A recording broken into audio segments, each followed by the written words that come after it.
Here is my spindle sander setup. So I just have a block of wood here to give me a fence to push this through.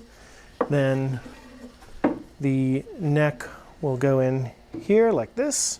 Sand this as smooth as I can, and if I need to use it for thicknessing, I just bump my fence in, and hopefully that gets me my volute and gets me the thickness I need here, and we'll see when we get to that.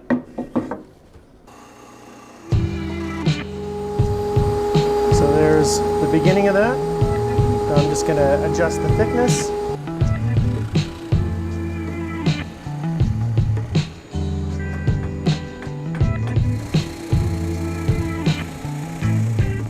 So I just switched the sandpaper sleeve from 80 to 120 because I'm getting pretty close.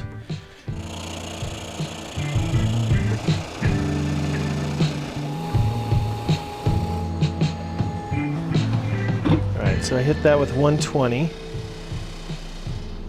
That took out some of the other divots that the 80 had left, although let's give this a check and see where we're at thickness wise. 13 on the nose. All right, that's a little thick. I'm going to be putting a couple of fiber veneers on the top plus the wood veneer. So those are going to be somewhere between 3 and 4 millimeters, which means I want to have this closer to 11. And the spindle sander's working fine for right now, so I'm going to continue to thickness on the back side with the spindle sander.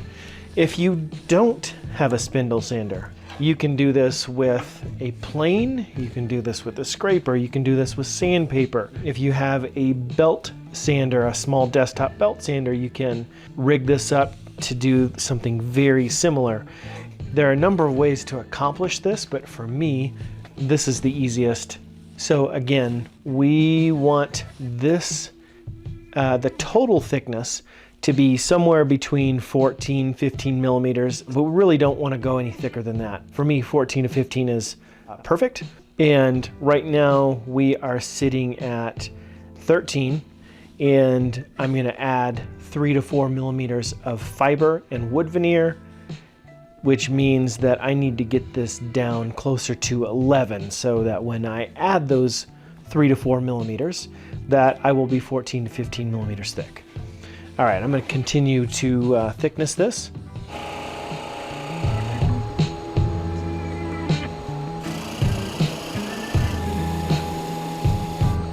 All right, now we're at 12 millimeters, almost there.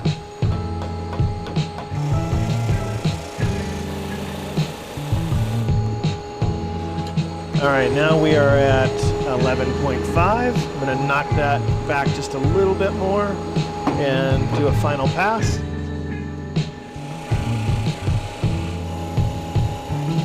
Let's see, hopefully we're there.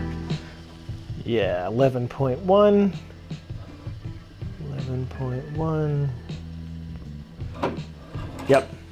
All right, so this is my final measurement on the Peghead. By no means do you need to do this curl here into a volute. That's not necessary at all. You can do a straight Peghead into your neck, make it a smooth transition. It's not a big deal. This is just how I've learned to do it over the years, and it makes sense for me to create a shape back here. It just works well for me. Not necessary whatsoever. It does provide a nice place for your hand to kind of terminate when you're playing back here, and you can create a little bit of interest here if you want to do that. Now, the last thing that I'll mention is veneering the back of the Peghead. It is not necessary to do. I do it sometimes. The only reason I would really consider doing that is to cover the grain direction difference between the scarf joint. Right here you can see where those colors change, grain direction changes. But I like the look of mine when I'm looking down it and I see that lamination strip run all the way down. You can see it on the back side. I think it's interesting. And for me, that's worth the sacrifice trade-off of seeing this line here. If you do want to laminate it, I would suggest getting this nice and flat on the back side with just a flat piece of sandpaper, doing a very thin veneer so you can bend up to this, or at least come into this area so you can cover this whole width so that your peg head shape is gonna cover that veneer too.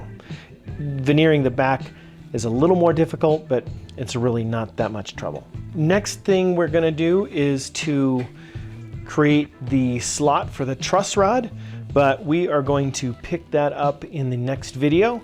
Call this good for right now. I think everything's nice and clean, ready to move on. And truss rod.